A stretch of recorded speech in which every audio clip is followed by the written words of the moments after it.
السلام عليكم ورحمة الله وبركاته. الحمد لله رب العالمين، والصلاة والسلام على رسوله خاتم النبيين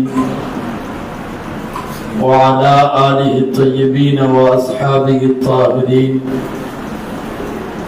وعلى جميع المسلمين والمؤمنين كلهم أجمعين.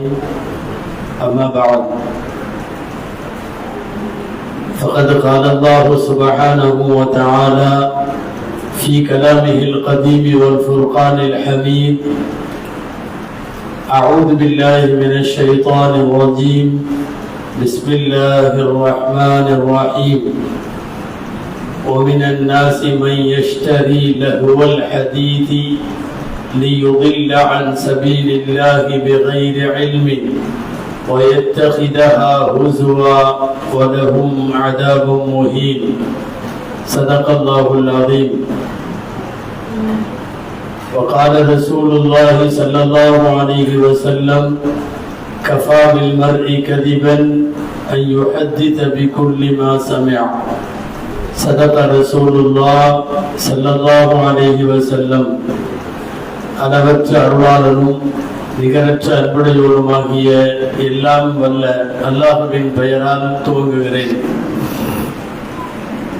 அருமை நாயகம் முஹம்மது ரசூலுல்லாஹ் ஸல்லல்லாஹு அலைஹி வஸல்லம் அவர்களின் மீதும் நற்பாக்கியங்கள் நிறைந்த அவர்களுடைய உம்மத்தின் மீதும், குறிப்பாக இந்த மஜ்லிஸிலே பங்கேற்றிருக்கிற நம் அனைவர் மீதும் எல்லாம் வல்ல அல்லாஹ்வின் நல்லருள் என்றென்றும் நிறைவாக உண்டாவதாக. ஆமீன். அல்லாஹ்வின் பேரருளால் மீலாது தொடர் சொற்பொழிவினுடைய 5வது நாளான இன்று சமூக வலைத்தளங்களும் நாமும் என்று காலத்திற்கு ஏற்ற ஒரு கருத்தில் இங்கே தலைப்பு வழங்கப்பட்டிருக்கிறது. அல்லாஹ்விடத்திலே துஆ செய்கிறேன், எல்லாம் வல்ல அல்லாஹ் பயன் தரும் விஷயங்களை பேசவும் நாம் கேட்கவும் தொடர்ந்து அது குறித்து சிந்திக்கவும் வரும் நாட்களிலே செயலாற்றவும் அல்லாஹ் அருள் புரிவானாக. ஆமீன். நான் முதலில் ஒரு நபி மொழியிலிருந்து தொடங்குகிறேன்.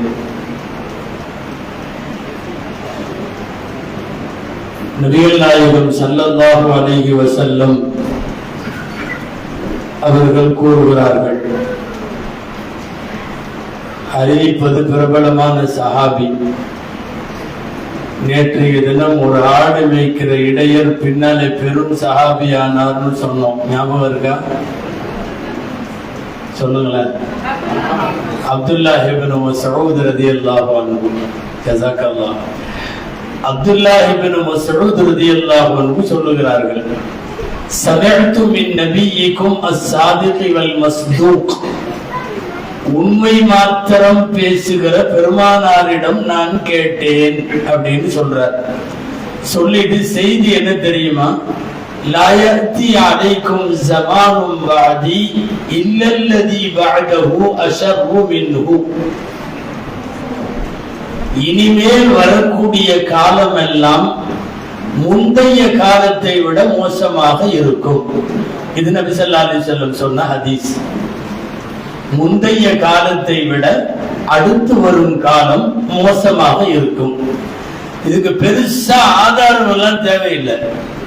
கண்கூடாக நாம் வாழுகிற வாழ்க்கையே சாட்சி. முன்னாடி இருக்கிற காலத்தை விட தற்போதைய காலம் மிகவும் மோசம்.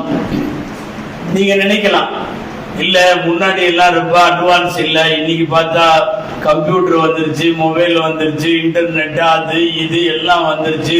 ஒரு நேரத்துல ட்ரங்கால்ல சுத்தி போன பேசிக்கிட்டு வெயிட்டிங்ல காத்திருக்கணும். இப்போ எல்லாம் அப்படி இல்லை.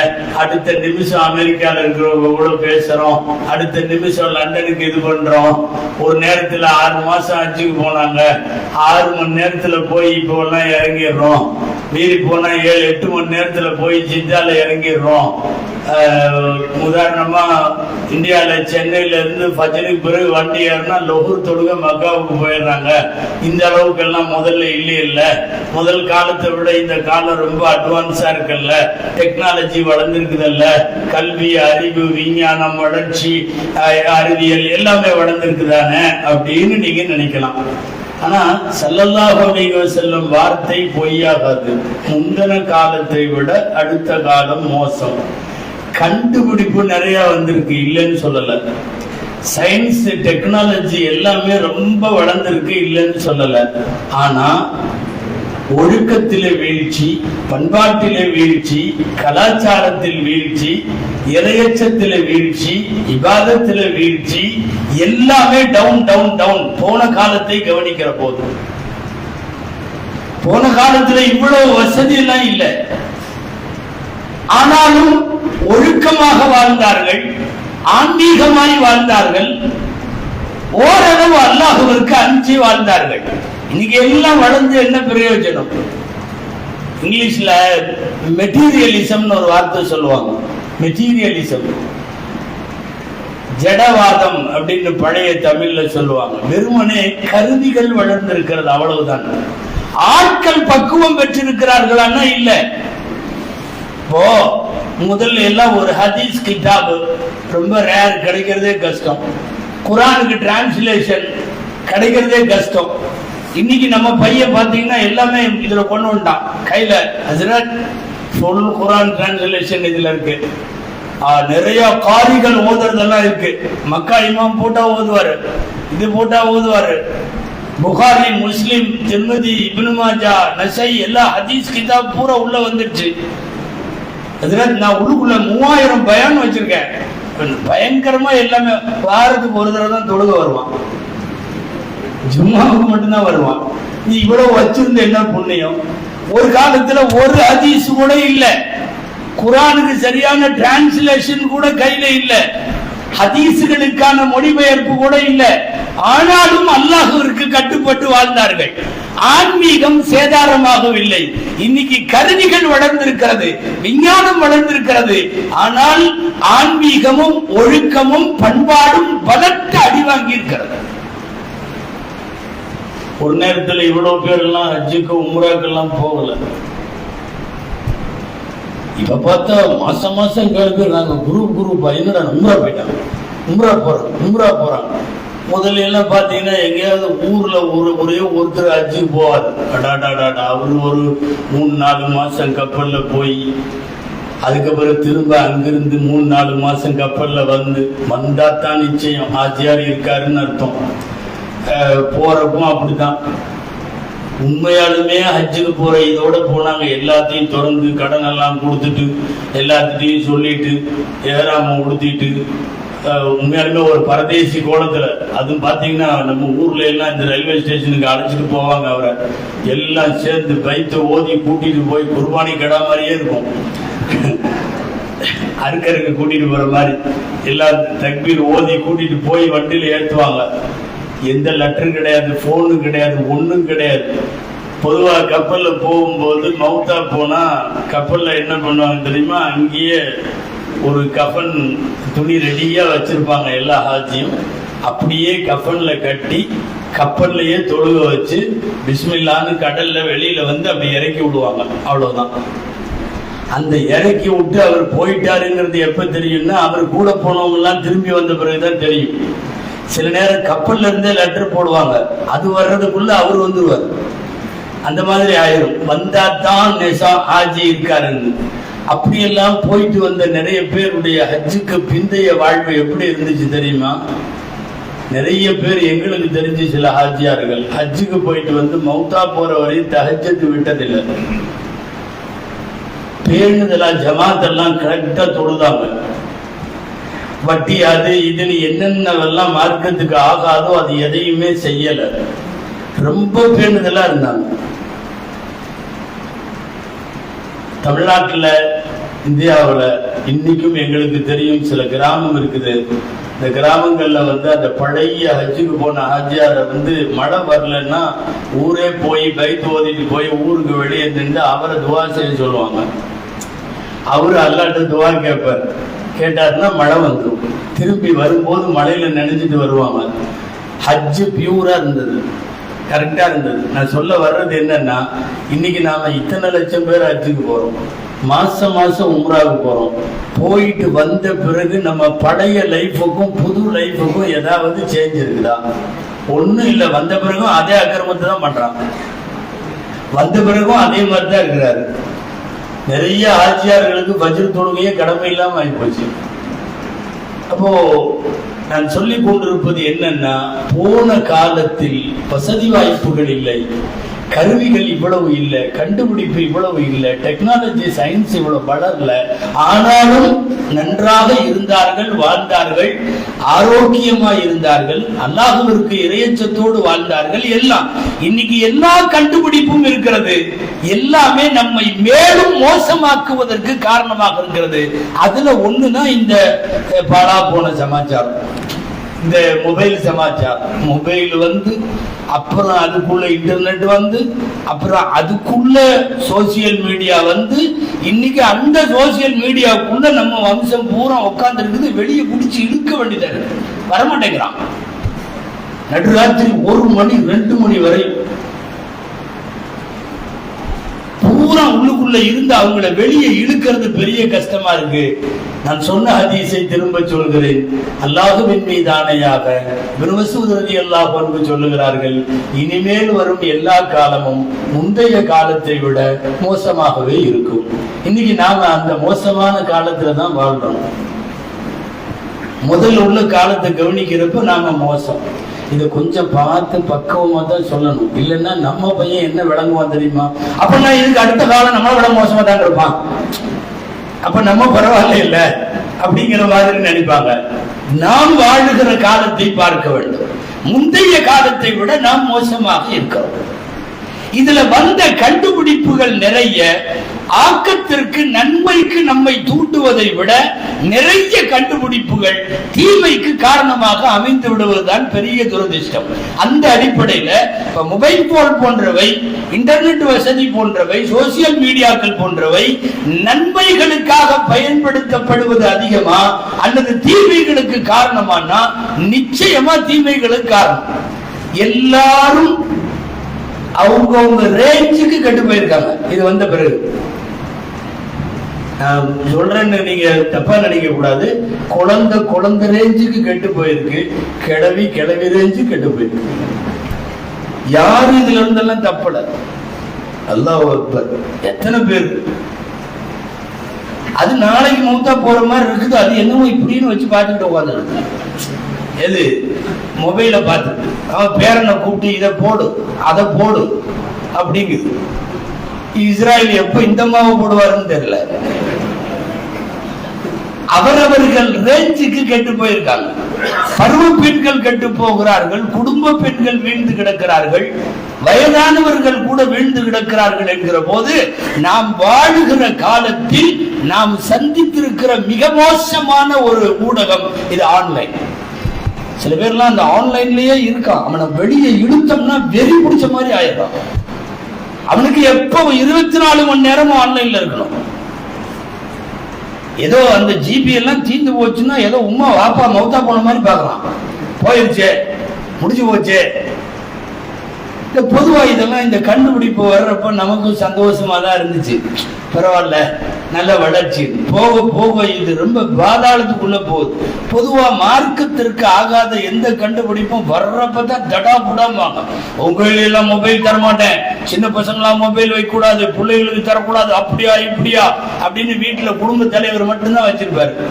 இன்னைக்கு வாண்டுகள்லாம் வச்சிருக்கு. பூரா இச்சுத்தணும் இருக்கு. அவன் 2nd ஸ்டாண்டர்டோ 3rd ஸ்டாண்டர்டோ படிக்கிறான். நம்மளுக்கு டெக்னாலஜி அவன் சொல்லி தரான். இதுல போய் இப்படி பண்ணுங்க. தாத்தாவுக்கு தெரிய மாட்டேன். தாத்தாவுக்கு தெரியறது 2 பட்டன் தான், சிகப்பு பட்டன் பச்சை பட்டன். அமுத்திட்டு பேசுவார், சிகப்பு அமுத்திட்டு முடிச்சுக்குவார். அவருக்கு அதுதான் தெரியும். அவன் பேரனுக்கு 1st ஸ்டாண்டர்ட் படிக்கிறவன் அவன் பூந்து விளையாடுறான். அவருக்கு கொஞ்ச நேரத்தில் அவர் போனே மாத்தி வச்சிடறான். என்னென்னமோ செட்டப் பண்ணலாம், மாத்தி என்னடா பண்ண எல்லாம் கரெக்டா பண்ணிருக்கேன். பொதுவா புதிய கண்டுபிடிப்புகள் வருகிற போது பலத்த வரவேற்பு இருக்கும், வேணான்னு நிறைய ஒதுங்குவாங்க. போக போக சரியாயிடும். முதல்ல பெரியவங்களுக்கெல்லாம் ஞாபகம் இருக்கலாம், ரேடியோ ஃபர்ஸ்ட் வந்தப்போ அந்த இதெல்லாம் வந்துச்சு, டிவி மாதிரி. அந்த ரேடியோவுக்கு ஏரியல் சிஸ்டம் எல்லாம் இருக்கும். அது என்னமோ பிடிச்சி பெருசா ஒரு கம்பி இழுத்துட்டு இதை வச்சு ரேடியோ வந்த உடனே அப்போ இருந்த உலமாக்கள் அவங்க இவங்கெல்லாம் பெரிய இதெல்லாம் ரொம்ப தப்பு, அநியாயமா இருக்கு, அதுல பாட்டெல்லாம் வருது, அதுல மியூசிக் எல்லாம் வருது, இது ஆகுமா அப்படியா இப்படியான்னாங்க. அப்புறம் அவங்க வீட்டுல வந்துச்சு, இவங்க வீட்டுல வந்துச்சு, கடையில வந்துச்சு, டீ கடையில வச்சான், எல்லா பக்கம் வந்தான். அப்புறம் பெரிய சைஸ்ல வந்துச்சு, சின்ன சைஸ்ல வந்துச்சு, பாக்கெட் சைஸ்ல வந்துச்சு, எல்லாம் வந்த உடனே கயிறு அலந்துடலாம், அது ஹலால் ஆயிடுச்சு. வரும்போது ஹராமா தான் வருது, கொஞ்ச நாள்ல அது பரவணும்னா ஹலால் ஆயிடுது. இதே மாதிரிதான் அது டேப் ரெக்கார்டர் வந்த உடனே அப்படியே பயங்கரமா உலமாக்கெல்லாம் சத்தம் போட்டாங்க, ஜும்மானெல்லாம் பேசினாங்க.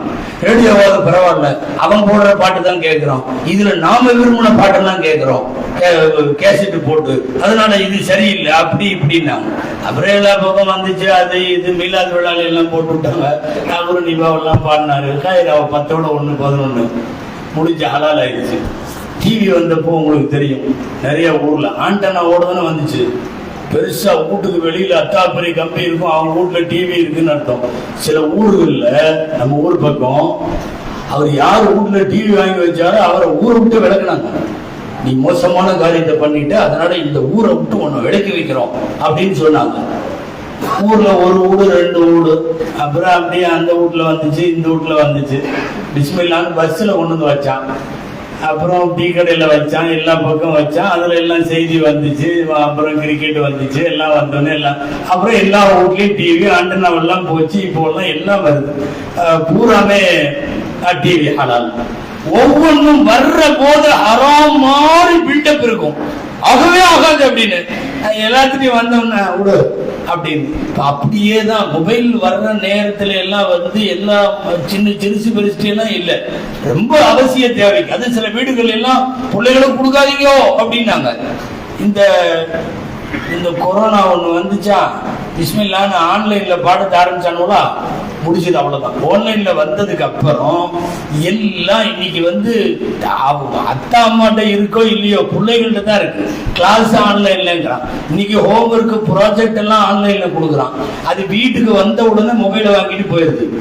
அது என்ன ப்ராஜெக்ட் பண்ணுதுன்னு அல்லாவுக்கு தான் தெரியும். கொஞ்ச நேரம் ப்ராஜெக்டும் பண்ணும், கொஞ்ச நேரம் இன்ஸ்டாக்குள்ள போயிட்டு வரும், கொஞ்ச நேரம் பேஸ்புக் உள்ள போயிட்டு வரும், இங்க எல்லாம் போயிட்டு வரும். பரவலா இன்னைக்கு என்ன ஆயிடுச்சு அப்படின்னா, அத்தனை பேர்கிட்டையும் போன், எல்லாத்துட்டையும்.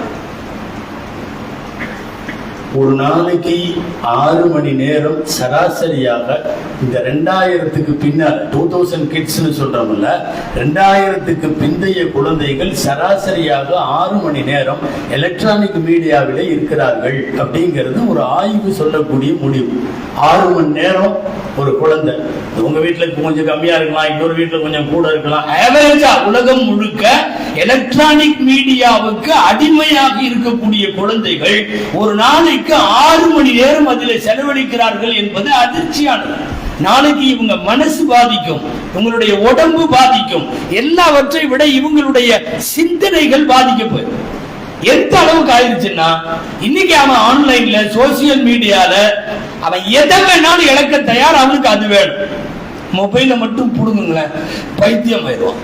உனக்கு சோறு இல்லை, உனக்கு டிஃபன் இல்லை, உனக்கு டின்னர் இல்லை, உனக்கு அக்கா இல்ல, அம்மா இல்ல, அத்தா இல்ல, எதை வேணாலும் ஓகேன்றுவான். உனக்கு ஃப்ரெண்ட் இல்ல, இது இல்ல, மொபைல் இல்லைன்னு மட்டும் சொல்லக்கூடாது, அது அவன் கையிலேயே இருக்கணும். அப்படியே உட்கார்ந்து குறுக்க யாரு போறா, யாரு வர்றா, என்ன ஏது ஒண்ணும் தெரியாது. அந்த காலத்துல எல்லாம் குனிஞ்ச தலை நிமிராம உட்கார்ந்துருந்தான்னா நல்ல மாப்பிள்ளைன்னு அர்த்தம். பையன் குனிஞ்ச தலை நிமிர மாட்டான் அப்படிம்பாங்க. இந்த காலத்துல குனிஞ்ச தலை நிமிரலன்னா அவன் உள்ளேயே குடியிருக்கான்னு அர்த்தம், சோசியல் மீடியாக்குள்ளேன்னு அர்த்தம். அவன் மோசமான மாப்பிள்ளைன்னு அர்த்தம். முழுக்க அதில் எதை பிடுங்கினாலும் ஏற்றுக்கொள்ளுகிறான், சோறு தண்ணி இல்லைன்னாலும் ஒத்துக்கிறான். ஆனால் மொபைல புடிச்சு புடுங்கணும்னா அவனால் அதை ஏற்றுக்கொள்ள முடிவதில்லை. கேம்ஸ்ல இன்னைக்கு இந்த ரீல்ஸ்ல இந்த என்னமோ டிக்டாக் அப்படி இப்படி நாங்கள் இப்போ அதெல்லாம் தாண்டி சின்ன சின்ன ரீல்ஸ் போடுதுங்க. தலைகீழ நின்றுட்டு ரீல்ஸ் போடுறான். எல்லாரும் பார்க்கவங்களுக்காக என்னென்னமோ ரீல்ஸ் போடுறான். குறிப்பாக பெண்கள் ஆடி பதிவு போடுகிறார்கள், பாட்டு பாடி பதிவு போடுகிறார்கள், அரைகுறையாக காட்டிக்கொண்டு பதிவு போடுகிறார்கள், கொச்சையாக கெட்ட வார்த்தைகளை பேசி பதிவு போடுகிறார்கள். மொத்தத்துல எல்லாரும் பார்க்கணும். எல்லாரும் பார்க்கணும்னா என்ன பண்ணும்? இயல்பா பேசினா பார்க்க மாட்டாங்க. இயல்பா பேசினா நார்மலா பேசினா பார்க்க மாட்டாங்க. அப்ப என்ன செய்யறது? வித்தியாசமா செய்யணும். வித்தியாசமாக செய்கிற போது அசிங்கம் எல்லாம் செய்கிறார்கள். அந்த அசிங்கங்கள் அத்தனையும் இன்னைக்கு இருக்கு. இவன் நம்ம பசங்க பிள்ளைகள் சின்ன சின்னதுக வளரக்கூடியவை, பருவத்திற்கு முன்னால் பருவத்திற்கு பின்னால் எல்லாம் பார்க்கிறாங்க. இன்னைக்கு நம்முடைய குழந்தைகளின் பெரும்பாலான நேரம், அதுலயும் ஒரு சாட்டர்டே சண்டேவோ அல்லது லீவு நாளோலாம் எடுத்துட்டா முழுக்க முழுக்க அவருடைய பார்வை என்ன ஆகிறது, அவன் சிந்தனை என்ன ஆகுவது. சொல்ல வர்றது இந்த தலைப்புல நிறைய செய்தி சொல்லணும். பேரண்ட்ஸ் தன்னுடைய கண்ட்ரோல்ல வச்சிருக்கணும். பையன் வெளியே போறப்ப அவன் எங்க போயிட்டு வர்றான் அப்படிங்கறத கண்காணிக்கிற நீங்க, அவன் கையில இருக்கிற மொபைல்ல அவன் என்ன மாதிரி யூஸ் பண்ணிட்டு இருக்கிறான் அப்படிங்கிற கண்காணிப்பு வளையத்திற்குள், பெற்றோர்களின் கண்காணிப்புக்குள்ள அந்த பிள்ளைகள் இருந்தாக வேண்டும். இது பேரண்ட்ஸ் உடைய கடமை. சில வீடுகள்ல அல்ஹம்துலில்லாஹ் வச்சிருக்கிறாங்க, 1 hour தருவேன் உனக்கு போன், அவ்வளவுதான். அவன் ஸ்கூல் விட்டு வந்த உடனே 5 to 6 அல்லது 6 to 7 ஏதோ ஒரு டைம் வச்சிருக்காங்க. அந்த டைம்ல கொடுக்குறாங்க, கொடுத்துட்டு வாங்கி வச்சிடறாங்க. ஓரளவு உருப்பிடும் அர்த்தம். எதுவுமே இல்லாம வந்த உடனே அவன் போனை தூக்கணும்னு சொன்னா, அதை நீங்களும் கண்டுக்கலன்னு சொன்னா, வருங்கால தலைமுறையின் எதுவுமே நம்பிக்கை இல்லை. அவனுடைய ஒழுக்கம் மட்டுமல்ல, பார்வைகள் எல்லாம் வீட்டுக்குள்ளேயே மாறுபடும். நான் விரிவா இந்த சாப்டர் பேச முடியாது. ஒரு தந்தையையும் தாயையும் இது போன்ற மீடியாக்களின் வழியாக தகாத விஷயங்களை தெரிந்து கொள்ளுகிறவன் தவறாக பார்க்கிறான். முதல்ல எல்லாம் ஒரு வீட்டுக்குள்ள இந்த மாதிரி ஒழுங்கீனங்கள், அத்துமீறல்கள் நடக்காது. இன்னைக்கு இந்த ஆன்லைன் சமாச்சாரங்களும் சோசியல் மீடியாக்களும் வளர்ந்ததற்கு பிறகு எல்லாமே தவறாகப்படுகிறது. இது கண்காணிப்பு வளையத்திற்குள் பெற்றோர் கொண்டு வர வேண்டும். பெரிய விஷயம் என்னன்னா, எல்லாம் அல்லாஹ் நம்முடைய ஆயுசு குறைஞ்சிட்டே வருது, காலம் வேகமா போகுது. இதுக்கு தோதுவாக சில கண்டுபிடிப்புகளை கொடுக்கறான். எதுக்குன்னா, இவன் நேரத்தை கரெக்டா புடிச்சுக்கணுங்கிறதுக்காக நாம அதை எல்லாம் யூஸ் பண்ணி இதுல கோட்டை விட்டுறோம். நான் கொஞ்சம் விளக்கமா சொல்றேனே. உங்களுக்கு தெரியும், காலம் இன்னைக்கு ரொம்ப வேகமா இருக்கு. ஒரு ரம்ஜான் டு இன்னொரு ரம்ஜான்ங்கிறது முதல்ல எப்படி இருந்துச்சோ அப்படி இப்ப இல்ல. திரும்பி பார்க்கறதுக்குள்ள அடுத்த ரம்ஜான் வருது, டப்புன்னு வருது. ஹதீஸ்ல இது வருது, எத்தக்கம்பரு லைலு ஒன் நஹார், இரவு பகல் எல்லாம் சுருங்கி போகும். ஒரு வருஷம் ஒரு மாதம் போல் கியாமத்துக்கு முன்னாடி, ஒரு மாதம் ஒரு வாரம் போல், ஒரு வாரம் ஒரு நாள் போல், ஒரு நாள் ஒரு மணி நேரம் போல் வேகமாக கடக்கும். கிட்டத்தட்ட நாம இன்னைக்கு அந்த ஸ்டேஜுக்கு வந்திருக்கோம். சஹாபாக்கள் காலத்துல 60 வயசு வாழ்ந்தாங்கன்னா இன்னைக்கு நம்ம வயசுல 200 வயசு. ஏன்னா அவ்வளவு காலத்துல பரக்கத்து இருந்தது. இமாம் ஷாஃபி ரஹ்மத்துல்லாஹி அலைஹி அஸர் தொழுதுட்டு குர்ஆன் ஆரம்பிச்சா மக்ரிப்ல முடிச்சிருவாங்க. நம்ப முடியாம இருக்கலாம் நீங்களுக்கு. காலத்தில் அல்லாஹ் பரக்கத்தை செய்தான். சஹாபாக்களுடைய சில ஹதீஸ்கள் எல்லாம் பாக்குறப்போ, அஸர் டு மக்ரிப்ல இவ்வளவு நேரம் இருந்துச்சான். நாம அஸர் தொழுதுட்டு முக்குல உள்ள டீ கடையில குடிச்சிட்டு வர்றதுக்குள்ள மக்ரிப் பாங்க ஆயிருக்கு. சிங்கிள் டீல மக்ரிப் வந்துருதுங்க. சஹாபாக்கள் அறிவிக்கிறாங்க, இந்த அஸருடைய மக்ரிபினுடைய நேரம் எந்த நேரத்துல தொழுகணும்ன்ற பாடம் வருது ஹதீஸ் கிதாப்ல. மக்ரிப் தொழுகையை தொடக்கூடியதை பற்றி டீடைல். அதுல சில சஹாபிகளுடைய ஸ்டேட்மெண்ட் வருது. என்னன்னா, நாங்கள் ரசூல் ஸல்லல்லாஹு அலைஹி வஸல்லமோடு அஸர் தொழுது விட்டு ஊருக்கு வெளியே அவாலியுல் மதீனான்னு சொல்லி, மதீனாவினுடைய அவுட் சைடு அவாலின்னு சொல்லுவாங்க, அவாலி வரைக்கும் போய் ஒரு ஒட்டகத்தை அறுத்து அதனுடைய இறைச்சிகளை எல்லாருக்கும் பங்கிட்டு கொடுத்து விட்டு நாங்கள் வருகிற போது மக்ரிப் பாங்கு சொல்லுவார்கள். ஏங்க, ஒரு ஒட்டகத்தை ஃபுல்லா அறுத்து இறைச்சி எல்லாம் பங்கிட்டு கொடுத்துட்டு வரும்போது மக்ரிபுக்கு பாங்கு சொல்லுவாங்களாம். நேரத்தில் பரக்கத்து இருந்தது. இன்னைக்கு காலம் ரொம்ப சுருக்கி விட்டது. திருப்பி பார்க்கறதுக்குள்ள ரம்ஜான். முதல்ல எல்லாம் நோம்புக்கு ரம்ஜானுக்கு எடுத்த துணின்னு ஒரு துணி போடுவோம். அந்த துணி இட்டு போய் அதுல உள்ள பட்டன் எல்லாம் பிஞ்சு போய் அது அந்த சைடு எம்மிங் ஃப்ரீ இதெல்லாம் எடுத்து போய் அதுக்கப்புறம் தான் அடுத்த ரம்ஜான் வரும். இந்த ரம்ஜான் வரப்போகுது, ரம்ஜானுக்கு துணி எடுப்போம் அப்படின்னு சொல்லி போன ரம்ஜானுக்கு எடுத்தது இன்னும் புதுசு மாதிரி இருக்கு. அடுத்த ரம்ஜான் வந்துருச்சு. காலம் ரொம்ப வேகமாக போகிறது. அல்லாஹ்வுக்கு தெரியும் அடுத்தடுத்து வரக்கூடிய உம்மத்துகளின் காலம் வேகமாக போறதுனால ரப்பு என்ன ஏற்பாடு செஞ்சான் தெரியுமா? கண்டுபிடிப்புகள் வழியாக இந்த உலகத்தில் நமக்கு நேரத்தை மிச்சப்படுத்தி கொடுத்தார். மிக்ஸி வந்தது எதுக்கு? அம்மிக்கல்ல நீங்க 20 நிமிஷம் அரைக்கிறது 5 நிமிஷத்துல அரைச்சு கொடுத்தது. கிரைண்டர் வந்தது எதுக்கு? ஒரு அரை மணி நேரம் 1 மணி நேரம் அப்படியே ஒருத்தர் சுத்தி ஆட்ட ஒருத்தர் அள்ளி போட எல்லாம் கிட்டத்தட்ட 1 மணி நேரம் ப்ராசஸ். அது 5 நிமிஷத்துல கிரைண்டர்ல வேலை முடிஞ்சது. பிரயாணங்கள் குதிரையில அதுல இதுல எல்லாம் போன காலம் போய் ஒவ்வொன்னா பஸ், காரு, ட்ரெயின், பிளைட். இன்னைக்கு நேரம் மிச்சம். 10,000 கிலோமீட்டர்கள் தூரத்தை நான் சொன்ன மாதிரி ஃபஜ்ர் டு லொஹர்ல ஜித்தால போய் இறங்குறமா இல்லையா? 6 மணி நேரத்தில் சவுதியை அடைய முடிகிற அளவுக்கு விமானம் இது. நைட்டு ஏறி படுத்தா ட்ரெயின்ல போய் காலையில கிட்டத்தட்ட 600-700 கிலோமீட்டர் தாண்டி போய் இறங்க. எதுக்கு தெரியுமா? இதெல்லாம் உனக்கு ஆயுசு கம்மி, அதனால உனக்கு நேரம் ரொம்ப சேவ் ஆகணும். நீ உட்காந்து பூரா துணியும் வீட்டுல பூரா துவைச்சு முடிச்சீங்கன்னா லேட் ஆகும். அப்படி வாஷிங் மிஷின்ல போட்டு உன்னுடைய டைம் சேவ். என்னென்ன கருவி எல்லாம் வந்திருக்கோ எல்லாம் எதுக்கு தெரியுமா? இந்த உம்மத்துக்கு ஆயுசு கம்மி, நேரம் கம்மி. எனவே அந்த நேரத்தை இவங்களுக்கு வேற வகையில இதாகாம சுருக்கி கொடுக்கறது தான். இப்போ நீங்க ஃப்ரிட்ஜோ, வாஷிங் மிஷினோ, கிரைண்டரோ, அயன் பாக்ஸோ, அதோ இதோ எல்லாம் நீங்க 16 மாடிக்கு படியேறதை விட லிப்ட்ல நின்று அடுத்த 2 நிமிஷத்துல போய் இறங்கிடுவீங்க. ஏன்னா நீ படியேறி வர்ற வரைக்கும் உள்ள நேரம் உனக்கு அதிகம். நேரத்தை நீ மிச்சம் பண்ணுப்பான்னு அத்தனை கண்டுபிடிப்பி கொடுத்தான்ல. நாம அந்த மிச்சம் பண்ற நேரத்தை எல்லாம் மிச்சம் பண்ணி இதுக்குள்ள கொண்டு வந்து கொடுத்துறோம். இது எந்த அளவுக்குன்னா பேசாம அம்மிக்கல் ஆட்டுக்கள்லயே இருந்திருக்கலாம் போல தெரியுது. இதுல நாம கொடுக்கற நேரம் அவ்வளவு.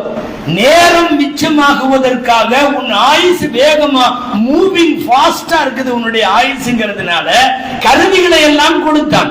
அந்த கருவியெல்லாம் இன்னைக்கு அனுபவிச்சுட்டு அந்த மிஷின்ல துவைச்சுக்கிறோம், இந்த கிரைண்டர்ல அரைச்சுக்கிறோம், அந்த ஃப்ரிட்ஜ்ல வச்சு எல்லாம் நடக்கிறது.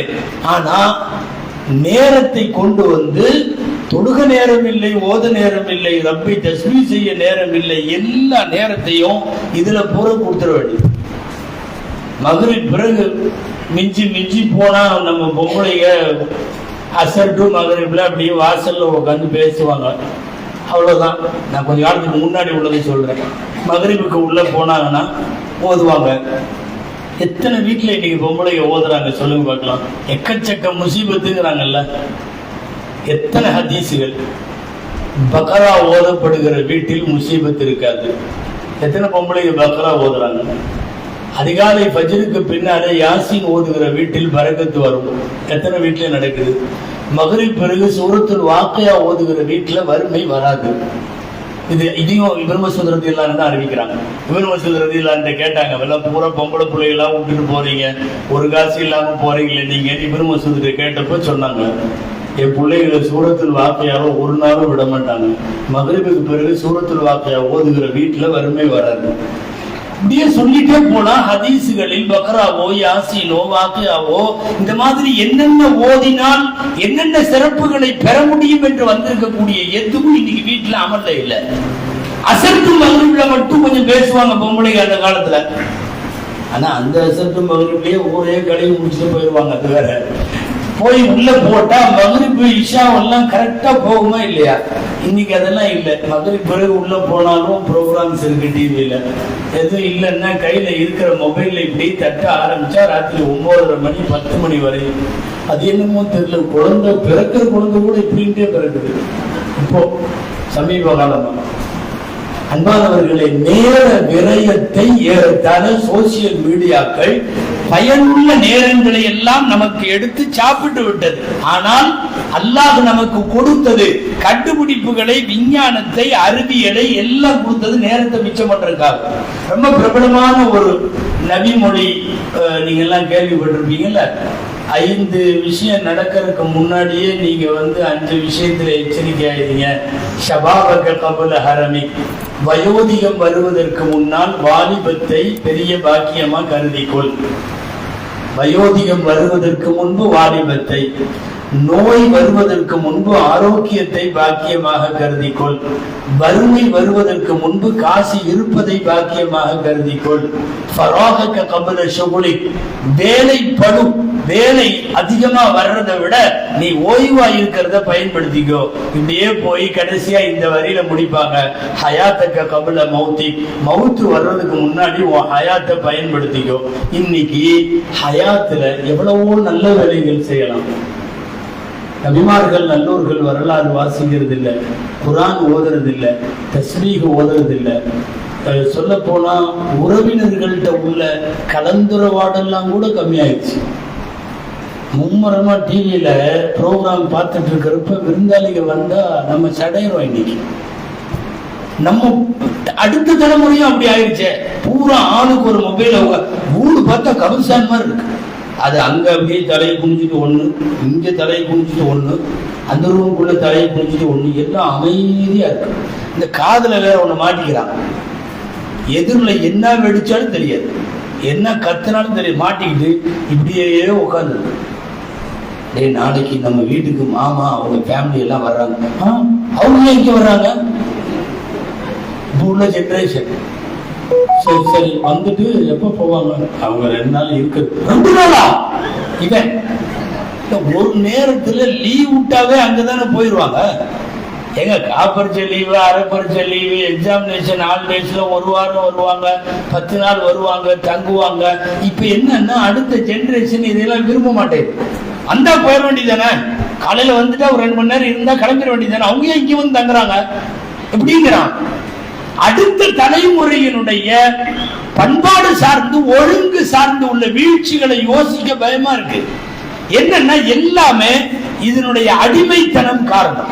அவனுக்கு இது வேணும், இதுக்குள்ள சமாச்சாரங்கள் வேணும், இதுல உள்ள படம் வேணும், விளையாட்டு வேணும், ரீல்ஸ் வேணும், கேளிக்கை வேணும். சமயங்களில் வாலிபர்களாக, வாலிப பெண்களாக இருந்து விட்டால் இதுல உள்ள ஆபாசங்கள் வரை போய்விடுகிறார்கள். எல்லாம் பாதுகாக்க வேண்டும். இது ரொம்ப மோசமான விளைவை இன்னைக்கு ஏற்படுத்தியது. இந்த பசங்க பிள்ளைகளையும் திட்ட முடியல, வாலிப பசங்க வாலிப பிள்ளைகளை எல்லாம் திட்ட முடியல. ஏன்னா இன்னைக்கு அவங்களையெல்லாம் வளர்த்து எடுக்கிறது ஒரு பெரிய சவால், பெரிய சவால். அவன் நல்லா இருந்தாலும் இவன் சோசியல் மீடியா சும்மா விட மாட்டேங்கிறான். சோசியல் மீடியாவெல்லாம் வேணாம், சும்மா மொபைல் இன்டர்நெட் கனெக்ஷனோட இருந்தாவே மெசேஜ் அனுப்புறான். நீ தனியாக உணர்கிறாயா, எங்களோடு தொடர்பு கொள். உன்னை யார் கூப்பிட்டா? நீ என்ன மாமா கூப்பியா? யார் நீ?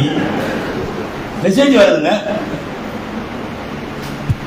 நீங்க அது லோன்லினஸ், ஏதாவது உங்களுக்கு தனிமையாக வெறுமையாக உணர்கிறீர்களா? உங்களோடு பேச ஆட்கள் தயாராக இருக்கிறார்கள். மெசேஜ் வருது. ஆம்பளை கூட பொம்பளை பேசுறதுக்கு மெசேஜ் வருது, பொம்பளை கூட ஆம்பளை பேசுறதுக்கு மெசேஜ் வருது. வீட்டில் தனியாக இருக்கிறீர்களா? இப்போல்லாம் ரொம்ப பச்சையாவே கேட்கிறானுங்க, நீ சிங்கிளான்னு கேட்கறாங்க. நீ சிங்கிளா, நீ ஃபேமிலியா, நீ தனியா இருக்கியா, வா அட்டை அடிக்கலாம். உங்களிடம் 5 ரூபாய் இல்லையா, உங்களிடம் 2 வெள்ளி இல்லையா, பதிவு செய்தால் இந்த பெண்களோடு பேசலாம். நம்ம பையனை திட்டி நம்ம என்ன பண்றது? இந்த காலத்தை பொறுத்தவரை ஆண் பிள்ளைகளானாலும் பெண் பிள்ளைகளானாலும் ஒரு 15-14 வயசுக்கு கீழே தான் இந்த கேமு, ரீலு, அது இது, பப்ஜி, வழக்கா பப்ஜி, என்னென்னமோ பண்றானோ அதெல்லாம் அதுல தான். தாண்டிட்டான்னா 15 வயசுக்கு மேல அவர்களுடைய பார்வைகளுக்கு ஏற்றாற்போல் மிகவும் தரம் தாழ்ந்த செய்திகளை அவன் கொடுக்கிறப்போ பிள்ளைகளை கண்ட்ரோல்ல எடுக்கிறது பெரிய விஷயமாக இருக்கிறது.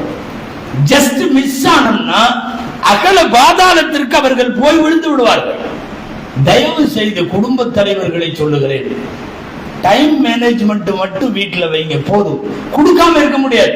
ஒரு காலத்துல நாங்களும் பேசணும், வெள்ளிக்கிழமை சும்மா பயான்லயே பேசுவோம், பிள்ளைகள மொபைல கொடுக்காதீங்க அப்படின்லாம் பேசணும். இன்னைக்கு அப்படி பேச முடியல. காரணம் அவன் சப்ஜெக்ட் ப்ராஜெக்ட் லொட்டு லொசுக்கு எல்லாமே அதுக்குள்ள அது யூடியூபை பார்த்தா எல்லா ப்ராஜெக்டும் செஞ்சுட்டு போகுது. அதனால கொடுக்காம இன்னைக்கு இருக்க முடியாது. ஆனால் கொடுப்பதிலே வரையறை வையுங்கள், ஒரு லிமிட்டை நீங்கள் தீர்மானியுங்கள். 1 hour தருவேன், அதுக்கப்புறம் நீ கொடுத்துடணும் மொபைல. அதுக்கப்புறம் நீ ஹோம்ஒர்க் எடு, இல்ல உன்னுடைய ஸ்கூல் ஒர்க், மதரசா ஒர்க் அல்லது ஓதுறது தொழுகிறது, நீ இதுல போ. நீ அதை கொடுக்க மாட்டேன். அல்லது நேரத்திற்கு தோதுவாக அவங்க பாடத்துக்கு தோதுவா 1 hour 2 hour, அதுக்கு மேல மொபைலும் அவர்களும் ஆன்லைனும் அவர்களும் சோசியல் மீடியாவும் அவர்களும் நீங்க விட்டுட்டீங்கன்னா நம் கையில கிடைக்காத தூரத்திற்கு அவங்க போயிடுவாங்க. உடைச்சி என்னென்னவெல்லாம் பண்றாங்கன்னு பேசலாம், விரசமாகி விடும் என்பதால் நான் தவிர்க்கிறேன். உங்களுக்கு எல்லாம் தெரியும் ஒரு ஹதீஸ், மறுமையில ஸல்லல்லாஹு அலைஹி வஸல்லம் சொல்றாங்க, லா யதுகுலுல் ஜன்னத ஹத்தா யுஸ்அல அன் அர்பஅன். 4 கேள்விக்கு பதில் சொல்லாம சொர்க்கத்துக்குள்ள போக முடியாது. 4 கேள்விதான். இந்த 4 கேள்விக்கு பதில் சொல்லிட்டா சொர்க்கத்துக்குள்ள போயிடலாம். பாருங்களேன், உலகத்தில் எங்க கொஸ்டின் பேப்பர் அவுட் ஆயிருக்குங்க. எக்ஸாமுக்கு முன்னாடி கொஸ்டின் பேப்பர் அவுட் ஆயிருச்சு. கேள்வி இதுதான், 4 தான் கேட்பேன், நல்லா சொல்லிட்டான். இந்த 4க்கு பதில் சொல்றதுதான் பெரிய கஷ்டம். நம்பர் 1, வஅன் உம்ரிஹி ஃபீமா அஃப்னாஹு. ஆயுளை எப்படி கழித்தாய்? அடுத்த தலைமுறை இதுக்கான பதில் சொல்றது ரொம்ப கஷ்டம். ஆயுளை எப்படி கழித்தாய்னா இதுக்குள்ளதான் கழிச்சேன்னு வரணும். 2வது குறிப்பா ஆயுளே வந்துருது. 2வதுல வஅன் ஷபாபிஹி ஃபீமா அப்லா. வாலிபம் எப்படி கழிந்தது? ஆயுளே வருது வாலிபம், இருந்தாலும் கூட அது பர்టిక్యులரா ஒரு செப்பரேட் क्वेश्चन. அது என்னது? வஅன் ஷபாபிஹி ஃபீமா அப்லா. உன்னுடைய வாலிபம் எப்படி கழிந்தது? அடுத்து 2 கேள்வி, வஅன் மாலிஹி ஃபீமா இக்தஸபஹு. காசை பத்தி எப்படி சம்பாதித்தாய்? ஒஃபீமா அன்ஃபகஹு. எப்படி செலவழித்தாய்? 4 கேள்விதான். 4க்கும் ஆன்சர் கரெக்டா இருந்தா, ரெடியா இருந்தா சொர்க்கம் போயிடலாம். ஆயுள் எப்படி கழிந்தது, வாலிபம் எப்படி கழிந்தது, பொருள் எப்படி சம்பாதித்தாய், அந்த பொருளை எப்படி செலவழித்தாய். சம்பாதிக்கிற வழி ஹலாலா இருக்கணும், செலவழிக்கிற வழியும் விரசம் இல்லாமல் அல்லாஹ் ரசூலுக்கு பாவம் இல்லாத இடத்துல அது செலவழிக்கணும். இந்த 4 கேள்விக்கு பதில் சொல்லும். ஆனா வஅன் ஷபாபிஹி ஃபீமா அப்லா, உன்னுடைய வாலிபம் எப்படி கழிந்தது என்கிற கேள்விக்கு இன்னைக்கு இருக்கிற வாலிபர்கள் என்ன பதில் சொல்லுவாங்க? அல்லாஹு அக்பர். ஒண்ணும் வேண்டாம். இங்க இருக்கிற கூட்டத்துல எங்க வீட்டுல எல்லாருமே கரெக்டா 10 மணிக்கு நாங்க எல்லாரும் தூங்கிடுவோம். காலையில கரெக்டா ஃபஜ்ருக்கு எந்திரிச்சிருவோம் அப்படின்னு சொல்றவங்க கையை தூக்குன்னு சொன்னா நீங்களும் நானும் எல்லாமே மாட்டிக்குவோம். ஆல்மோஸ்ட் இல்ல, கரெக்டா 9:30 10க்கு நான் சொன்னேன். போன தலைமுறை தூங்குச்சு. போன தலைமுறை 9:30 10 மணிக்கு படுத்துச்சா இல்லையா?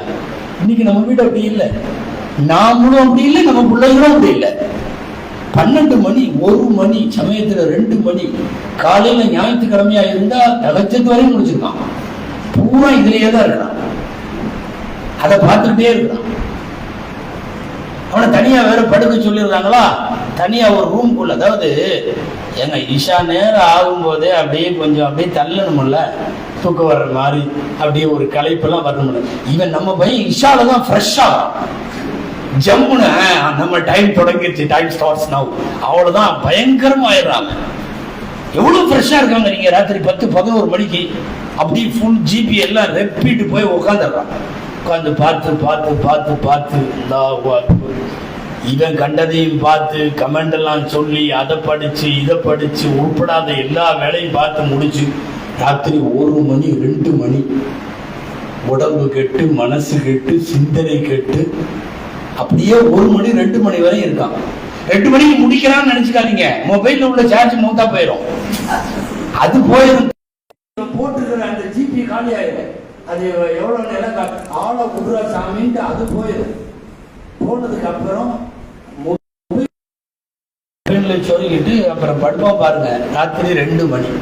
சஹீஹுல் புகாரி கிதாபுல் ஈமான், ஈமானுடைய பாடம். புகாரில ஒரு பாடம் நான் சொல்றேன். பாடத்துக்கு தலைப்பு ரசூலுல்லாஹி ஸல்லல்லாஹு அலைஹி வஸல்லம் இரவில் பேசுவதையும் அரட்டை அடிப்பதையும் நீண்ட நேரம் விழித்திருப்பதையும் தடுத்தார்கள். அதுக்கு கீழே உள்ள ஹதீஸ், கான நபியு ஸல்லல்லாஹு அலைஹி வஸல்லம் யக்ரஹு நௌம கப்லல் இஷாஇ வல் ஹதீஸ பஅதஹு. இதுதான் ஹதீஸ். ரசூல் ஸல்லல்லாஹு அலைஹி வஸல்லம் இஷாவுக்கு முன்னால் தூங்கிக் கொண்டிருப்பதையும் இஷாவிற்கு பின்னால் பேசி விழித்துக் கொண்டிருப்பதையும் நாயகம் வெறுத்தார்கள். இதுதான் ஹதீஸ். இஷாவுக்கு முன்னால் தூங்குவதை வெறுத்தார்கள், இஷாவிற்கு பின்னால் தூங்காமல் பேசிக் கொண்டிருப்பதை வெறுத்தார்கள். இது சஹீஹுல் புகாரி. இப்ப நாம இஷாவுக்கு பிறகு இல்ல, தஹஜ்ஜத் வரைக்கும். அல்லாஹு அக்பர். அன்பானவர்களே, முன்னோர்களுடைய காலம், நம்முடைய தாத்தா பாட்டனார் பூட்டனார்னு போகும்பல்ல 4 தலைமுறைக்கு முன்னால, ஏன் சஹாபாக்கள் காலத்துல எல்லாம் இஷா தொழுத உடனே படுத்துருவாங்க. ஹதீஸ்ல வருது, இஷா தொழுகைக்கு வர்றப்பவே அப்படியே தள்ளாடிட்டு தான் வருவாங்களாம். பொதுவாக அவங்க எல்லாம் மகரிப் இஷா சாப்பிட்றவங்க சஹாபாக்கள் காலத்துல போனோம். இன்னைக்கும் அரபு ஸ்டைல் பெரும்பாலும் அப்படி இருக்கு. மகரிப் இஷால சாப்பிட்டுருவாங்க. சாப்பிட்டதுக்கு பிறகு தொழுதா எப்படி இருக்கும்னு நமக்கு ஒரு பிராக்டிக்கலா சொல்லணும்னா நமக்கே தெரியும். சகருக்கு பின்னாடி ஃபஜ்ர் தொழுகிறோம்ல, படாத பாடு பார்த்துருக்கீங்கல்ல, ஃபுல்லா பிட்டுன்னு கட்டிடுவார். ஃபுல்லா கட்டி பூரா அது இது வாழைப்பழம் தயிர் எல்லாம் ஊற்றி, பகல்ல டீ குடிக்க முடியாதுன்னு லாஸ்ட் மினிட்ல டீயை புனல் வச்சுதான் ஊற்றணும். பூரா ஊற்றி தொண்டை குழி வரை நிற்கும், வந்துடும்.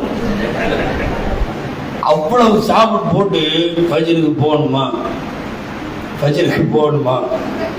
எந்த உஸ்தாதாவது ஃபஜ்ரு ரொம்ப நேரம் தொழுவ வச்சாங்க, தொலைச்சாரு அவரு.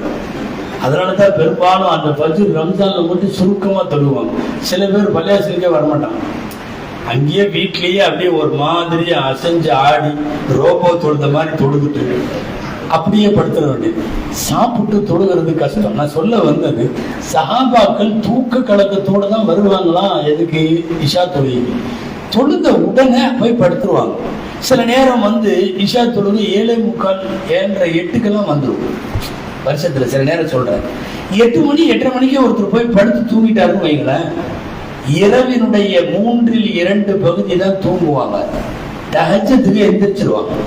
2:30 மணி 3 மணிக்கெல்லாம் எந்திரிச்சிருவாங்க அவங்க. இப்ப யோசிச்சு பாருங்க, நல்லா சொல்றதுன்னா அவங்க தூங்கி எந்திரிச்ச டைம்ல தான் நம்ம பையன் தூங்கவே போறான். நம்ம பையன் தூக்கம் ஸ்டார்டே எப்பங்க, முந்தைய தலைமுறை எப்போது தஹஜ்ஜத்துக்காக எழுந்தார்களோ எழுகிற நேரத்துலதான் இவன் தூங்கறதுக்கே போறான். பெரும்பாலான இளைஞர்கள், வாலிபர்கள், வாலிப பெண்கள், ஆண்கள் ஃபஜ்ர் தொழுகை இல்லை. எங்க போட்டு விளக்குவோம்? அப்புறம் பரக்கத்து வரும் வீட்டுக்கு, பரக்கத்து கொடு, வீட்டுல உள்ளவங்க பூரா ஃபஜ்ர் தொழுதுட்டு தொழுகாம தூங்குவாங்களா? இந்த வீட்டுக்கு பரக்கத்தை அல்லாஹ் கொடுக்கணுமா? எப்படி கொடுப்பான்? நான் சொல்றது, ஆன்லைனுடைய அடிமைத்தனத்தால், சோசியல் மீடியாக்களிலே அடிமையாக சிக்குண்டு போன காரணத்தால் எல்லாம் அப்படிதான் இருக்கு. நான் பசங்களை மட்டும் சொல்லிட்டு இருக்கேன்னு நினைக்க வேணாம், பொம்பளை பிள்ளைகளும் தான். அல்லாஹ் அக்பர். காலேஜ் படிக்குது, மதரசால ஓதுது, நிஸ்வான்ல ஓதுது, எங்க புள்ள ஆலிமாங்கிறாங்க, எங்க புள்ள ஹாஃபிஸாங்கிறாங்க. அது ராத்திரி 1 மணிக்கு பெட்ஷீட்டை போத்திட்டு பெட்ஷீட்டு கூட லைட் எரியுது. 1 மணிக்கு எதுக்கு லைட் எரியுது? நீ என்ன 1 மணிக்கு பயானா கேட்கற? இல்ல 1 மணிக்கு ஏதாவது கிராத்து கேட்கறியா? 1 மணிக்கு அஸ்ஸலாமு அலைக்கும்னு எவனோ அனுப்புறான். இது இங்கிருந்து வாழைக்கும் சலாம் போகுது. ராத்திரி 1 மணிக்கு சலாம் சொல்லிட்டு இருப்பாங்க. அதாவது அடுத்த தலைமுறை நம் கைக்கு கிடைக்காத அளவுக்கு தூரமாகி போய் விடுவார்களோ என்கிற அச்சம். பெரும்பாலும் இன்னைக்கு நீங்க நிறைய ஊர்கள்ல மனநல மருத்துவர்கள் அதிகம். முதல்ல எல்லாம் ஊருக்கு ஒருத்தர் இருப்பாங்க சைக்கியாட்ரிஸ்ட்ங்கிறது. இப்ப ரொம்ப அதிகமா தெருவு பல்லாஸ்பத்திரி வர்ற மாதிரி அடுத்த ஜெனரேஷன் என்னன்னா, ஒவ்வொரு தெருவுலையும் சைக்கியாட்ரிஸ்டுகள் இருப்பாங்க. என்னன்னா மனச்சிதைவு, மனப்பிறழ்வு, நம்ம அன்னைக்கு பேசுன மாதிரி டிப்ரெஷன், இதெல்லாம் ஆகி பூரா இதுலதான். இப்ப வந்திருக்கிற வியாதிகளுக்கு சமீபத்துல மனநல மாநாடுன்னு ஒண்ணு சர்வதேச அளவுல கணக்கெடுப்பு நடந்து சொன்னாங்க. ஐஏடிங்கிறாங்க. ஐஏடி இன்னைக்கு வர்ற பெரும்பாலான பேர்த்துக்கு உள்ள வியாதிக்கு பேர் ஐஏடி. என்னன்னா இன்டர்நெட் அடிக்ஷன் டிசார்டர், அவர்களுடைய ஷார்ட் ஃபார்ம் தான் IAT. Internet addiction disorder short ஃபார்ம்ல ஐஏடிங்கிறாங்க. என்னன்னா 80% வாலிபர்கள் 80 அவுட் ஆஃப் 100 என்னன்னா ஐஏடியால் பாதிக்கப்படுகிறார்கள். Addiction disorder. அது இல்லாம முடியாது. சோறு வேணாம், அம்மா வேணாம், அத்தாவும் வேணாம், ஃப்ரெண்டு வேணாம், ஒண்ணு வேணாம், இதை மட்டும் கையில கொடுத்துரு. எனக்கு நான் இன்ஸ்டால இருக்கணும், நான் இதுல இருக்கணும், அதுல இருக்கணும். வாண்டுகள்லாம் இன்ஸ்டால இருக்கு, திருத்தணும்னு இருக்கு. உனக்கு அக்கௌண்ட் இருக்கா தம்பி? பரவாயில்ல, திருத்தணும்னு முடிக்கிறான். கேம் மட்டும்தான் விளையாடுவான் போல் இருக்கு. ஃபேஸ்புக்ல இருக்கிறான், இதுல இன்ஸ்டால இருக்கான், எல்லாத்துலயும் உள்ள. அவன் தனியா அக்கௌண்ட் வச்சிருக்கான், அவனுக்கு ஒரு பாஸ்வேர்டு வச்சிருக்கான். அவங்க அத்தாவுக்கும் தெரியாது, அவங்க அம்மாவுக்கும் தெரியாது. ஓபன் பண்ணி நீட்டா பார்த்துட்டு மொபைல் எல்லாம் நல்ல உள்ள மாதிரி வச்சுட்டு போயிடுவான்.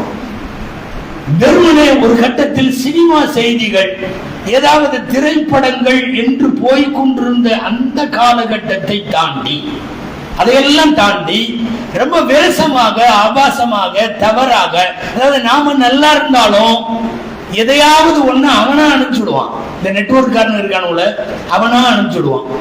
நாம சிறந்த கராத்து அப்படின்னு போட்டு நாம எதையாவது தேடிட்டு இருப்போம். அங்க வேற ஏதாவது குறுக்க வரும். சுதேசி அப்படின்னு அடிப்போம். மக்காவுடைய இமாம் சுதேசின்னா இந்த பக்கம் சுதா வருது, என்ன செய்யறது? ஆமாங்க, நாம ஒரு நல்ல எதையாவது தேடலான்ட்டு போனா அவன் நம்மளை நல்லதை தேடுறதுக்கு விடமாட்டான். நீங்கள் இதையும் பார்க்கலாமே, சஜஸ்டட் ஃபார் யூ அப்படின்னு போட்டு அவன் 5-6 அனுப்பிச்சுடுவான். நிறைய இந்த அடிமைத்தனத்தில் சிக்கி கொண்டு போனவர்கள் நிறைய பேர்.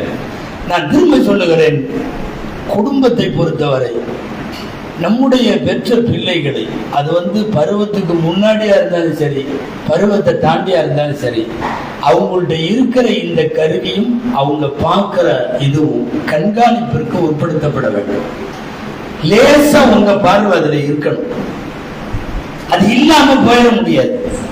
இந்த கட்டுப்பாட்டுக்கு குடும்பத்தவர்களினுடைய தவறான செயல்களை கூட கண்டுங்காணாமல் இருக்கிற தாயோ தந்தையோ அல்லாஹ்வின் சாபத்திற்குரியவர்கள். ஒரு ஹதீஸ் உங்களுக்கு சொல்லணும். ஸல்லல்லாஹு அலைஹி வஸல்லம் சொன்னாங்க, ஸலாசுன் லா யன்துருல்லாஹு இலைஹிம் அஸ்ஸ வஜல். அல்லாஹ் 3 பேரை நாளை ரஹ்மத்துடைய பார்வையால் அல்லாஹ் பார்க்கவே மாட்டான். 3 பேர்த்த ஸல்லல்லாஹு அலைஹி வஸல்லம் சொல்றாங்க. நம்பர் 1 அல் ஆக். ஆக்னா பெற்றோரை நோவினை செய்தவர். இதுக்கு முன்னாடியும் பேசியிருக்கோம். அல் ஆக் பெற்றோரை நோவினைப்படுத்தவர். 2வது பெண்கள் கவனிக்கணும், வல் முத்தரஜ்ஜிலா. அது என்னங்க முத்தரஜ்ஜிலா? ஒரு வீட்டுக்குள் ஆணை போல எல்லா நிர்வாகத்தையும் தன் கட்டுப்பாட்டுக்குள் எடுத்து மற்றவர்களை கண்ட்ரோல் செய்கிற அந்த லேடி, அந்த பெண். அல் முத்தரஜ்ஜிலான்னு அதான் அர்த்தம். ஆணுடைய நிர்வாகத்தையும் சேர்த்து பெண் எடுத்துக் கொள்ளுவது. வீட்டுல எல்லாரும் ஏன் சொல்றபடிதான் கேட்கணும், கணவர் உட்பட, ஆம்பளைக்கு உட்பட. இன்னைக்கு நிறைய பேர் இருக்காங்கன்னு சில பேரோட மைண்ட் வாய்ஸ் எனக்கு கேக்குது. நம்ம தனியா ஒரு நாள் அது சம்பந்தமா தலைப்பு இருக்கு, அப்ப பேசிக்குவோம். வீட்டு நிர்வாகங்களிலும் பொது நிர்வாகத்திலும் ஆண்களை போல் அனைத்து கட்டுப்பாட்டையும் தன் கைக்குள்ளே வைத்திருக்கிற முத்தரஜ்ஜிலான ஆணை போல் செயல்படுபவள். 3வது தான் முக்கியமானது. நான் இப்ப அதை சொல்றதுக்கு தான் வந்தேன்.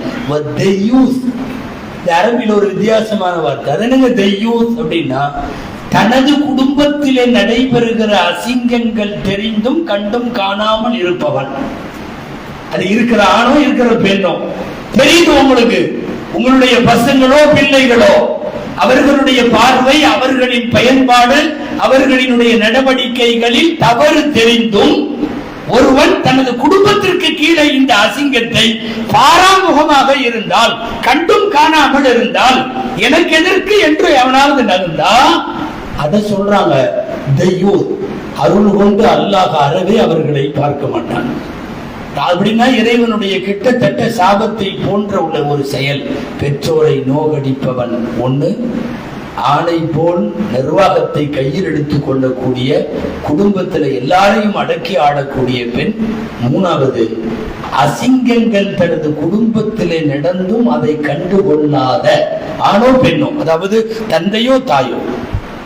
இன்னைக்கு உள்ள ஆன்லைனுடைய காலத்தில், குறிப்பாக சோசியல் மீடியாவில் என்னென்னவெல்லாம் தீமை நடக்குதுன்னு சொன்னா அப்படி இதெல்லாம் ஃபஜ்ர் வரையும் பேசிக்கிட்டே போலாம்.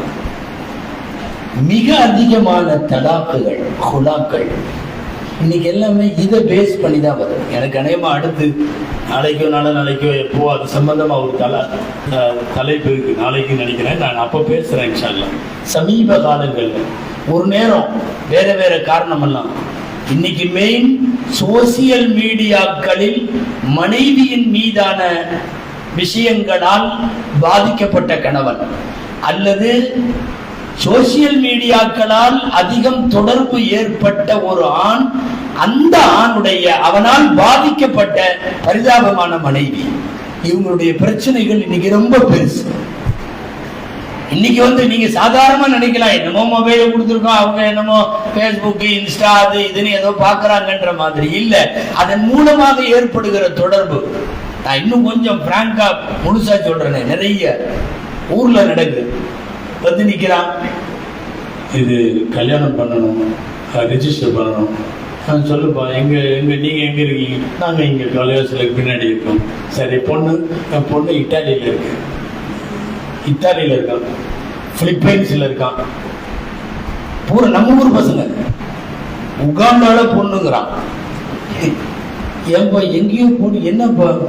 இல்லை, சோசியல் மீடியாவில் சும்மா அப்படி சாட்டிங் பண்ணோம், அப்படி பேசணும், அப்புறம் கல்யாணம் பண்ணலான்னு முடிவு பண்ணிட்டோம். நான் சொல்றது ஏதோ கற்பனை கதையெல்லாம் இல்லை அன்பானவர்களே. நான் வாரம் இப்போ ஒன்றா நடக்க ஆரம்பிக்கிறது சொல்கிறேன். வாரம் எங்கேயோ இருக்கான், பிலிப்பைன்ஸில் பொண்ணு கட்டுறான், அல்லது புள்ள நம்ம மகள்ல பிள்ளையா இருக்கிறா, மாப்பிள்ளை பார்த்தா இத்தாலியில இருக்கான். என்னடா இது அப்படின்னா, பூரா இதுல உள்ள தொடர்பு, இதுல உள்ள சாட்டிங். சும்மா பேசலான்ட்டு தான் பேசலான்ட்டு பேசினாவே அடுத்த கட்டம் பேசணும்னு தோணும், அப்புறம் பார்க்கணும்னு தோணும், அப்புறம் பழகணும்னு தோணும். மூசாலிஸ்லாம் என்ன பண்ணாங்க? தூர்சினா மலைக்கு அடிவாரத்தில் போனோம்னு ஃபர்ஸ்ட் பேசதான் செஞ்சான். அல்லாஹ், மூசா நான் தான் உன்னோட அல்லாஹ், கொஞ்ச நேரம் பேசணும் உன்னை, இவரா நான் உன்னை கொஞ்சம் பார்க்கட்டுமான்னு. முதல்ல எப்பவுமே பேச்சு முதலில் வரும், பேசியதற்கு பிறகுள்ள பழக்கத்தில் பார்க்க வேண்டும் என்று தோன்றும். இதுக்கு குரான் தான் ஆதாரம். மூசாட்ட பேசதான் ஆரம்பிச்சாங்க. மூசா அடுத்து கேட்டாரு, நான் உன்னை கொஞ்சம் பார்க்கணுமேன்னாரு. அல்லாஹ் லிமிட் வச்சிருந்தான், அதனால நீ பார்க்கலாம் முடியாது, நீ பார்க்க முடியாதுன்னு சொல்லிட்டாங்க. கடம்மா தஜல்லா ரப்புல் ஜபல், மலையை வேணா பாரு, என்னுடைய ஒளியை மலைக்கு செலுத்துறேன், மலையை பாரு, நீ ஸ்டாண்டர்டா நின்றா அப்புறம் பார்க்கலாம்னா. பலம்மா தஜல்லா ரப்புஹு, மலையில ஒளி இறங்கின உடனே கர்ர மூசா சாயகா, தொப்புன்னு மயக்கம் போட்டு விழுந்து, அதுக்கப்புறம் மவுத்தாகிற வரையும் உன்னை பார்க்கணும்னு கேட்கவே. நான் எதுக்கு சொல்ல வந்தேன், முதல்ல பேச்சுல தொடங்கும். யாராவது ஒரு பெண்ணோடு அல்லது ஆணோடு ரொம்ப சொல்றதுக்கு வெட்கமாக இருக்கிறது. குடும்ப பெண்கள் பிரிதொருவருக்கு மனைவியாகி அங்க இருக்கிற அஜனத்தை இங்க வந்து உட்கார்ந்தாருன்னா முடிக்கிறதுக்கு ரெடி ஆகிங்க.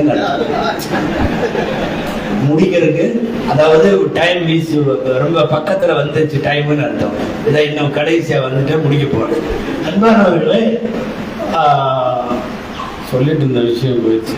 குடும்ப பெண்கள், ஒரு கணவனுக்கு கீழே வாழுகிற மனைவி அல்லது ஒரு மனைவிக்கு புருஷனாக கணவனாக வாழ்ந்து கொண்டிருக்கிற கணவன், ஆனால் சோசியல் மீடியாவின் மூலம் ஏற்படுகிற தொடர்பில் டோட்டல் குடும்பம் அடிவாங்குது.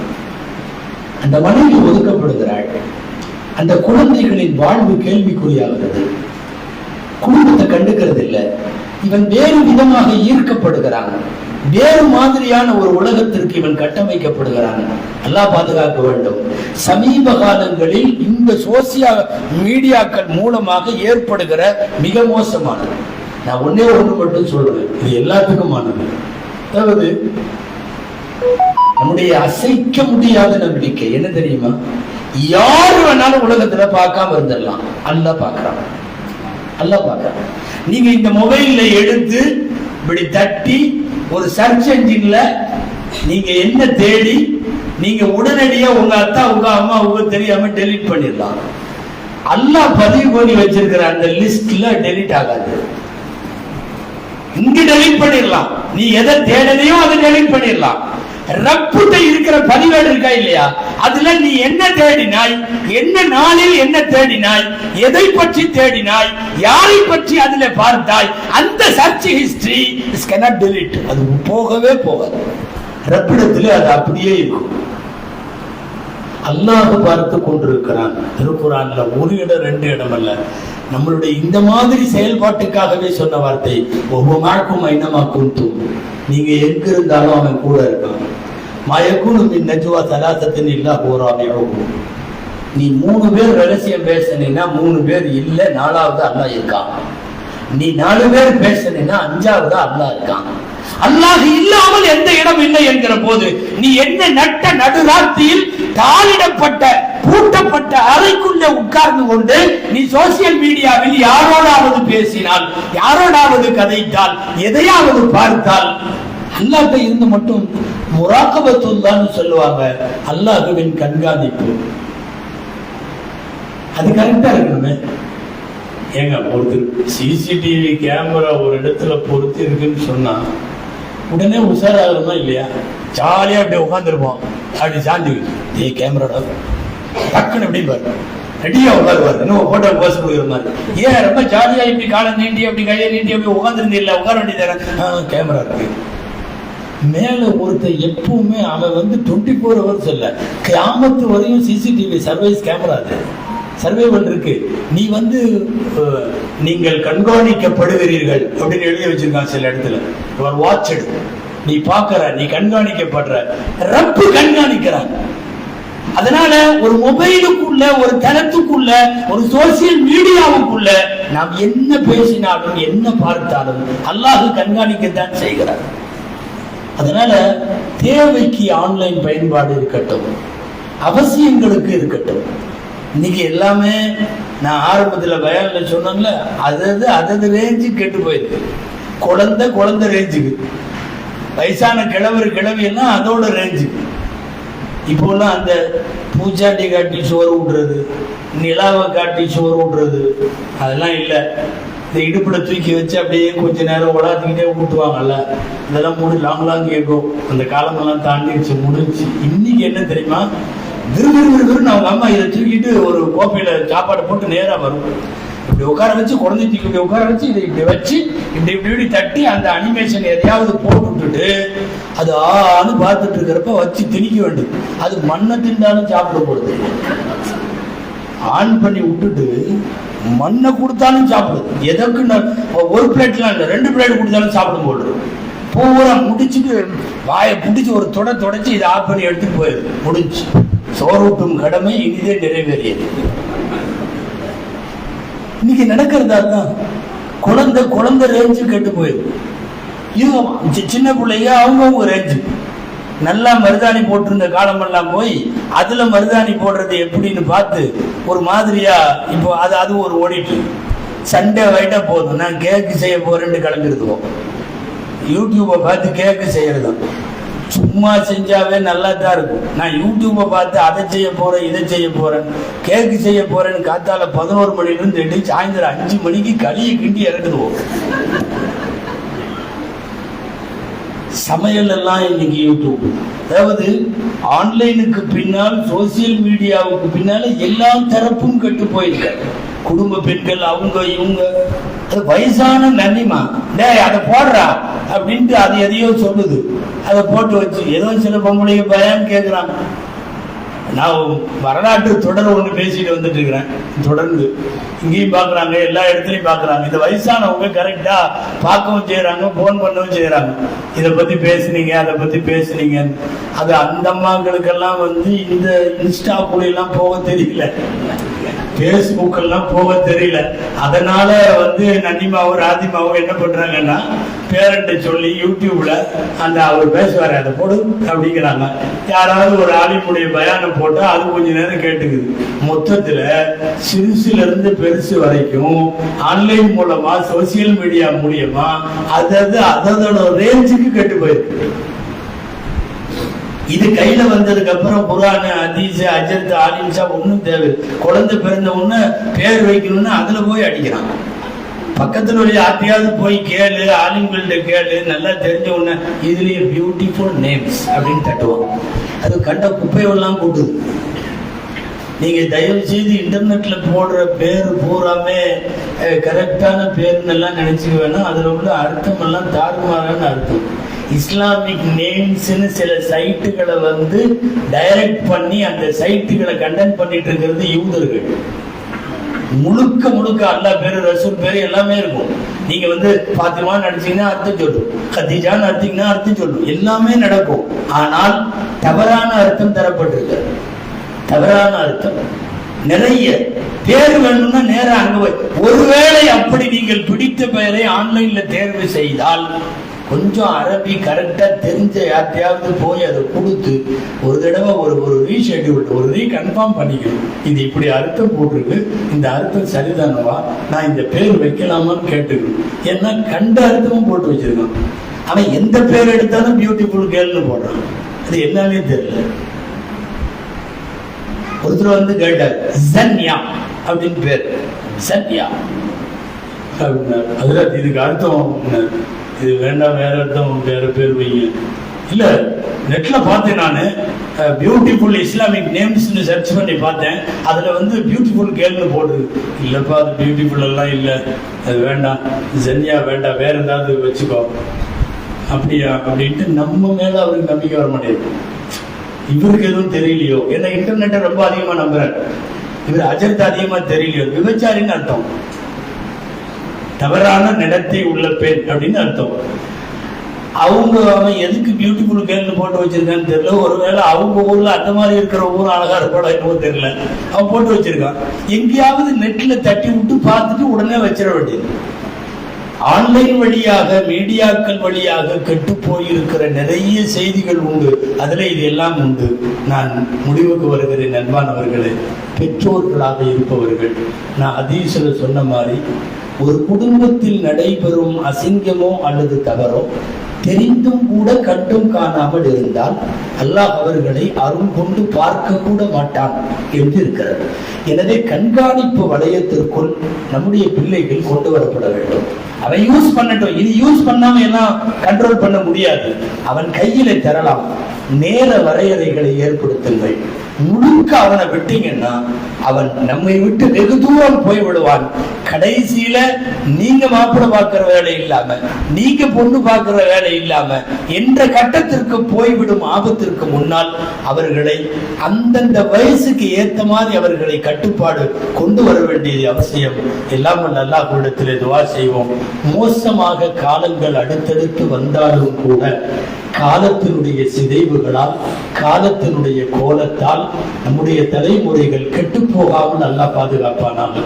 நம்முடைய பிள்ளைகளுக்கு அல்லாஹ் ஈமானையும் இஸ்லாத்தையும், நம் குடும்பத்திற்குள்ள என்ன கண்டுபிடிப்பு வந்தாலும் கெட்டு போகாமல் அதை நல்லதற்கு மாத்திரம் பயன்படுத்தக்கூடிய தௌஃபீகை அல்லாஹ் நம் அனைவருக்கும் தருவானாக. ஜஸாக்குமுல்லாஹ் வ ஆகிரு தஅவானா அல்ஹம்துலில்லாஹி ரப்பில் ஆலமீன். அஸ்ஸலாமு அலைக்கும் வ ரஹ்மத்துல்லாஹி வ பரகாத்துஹு.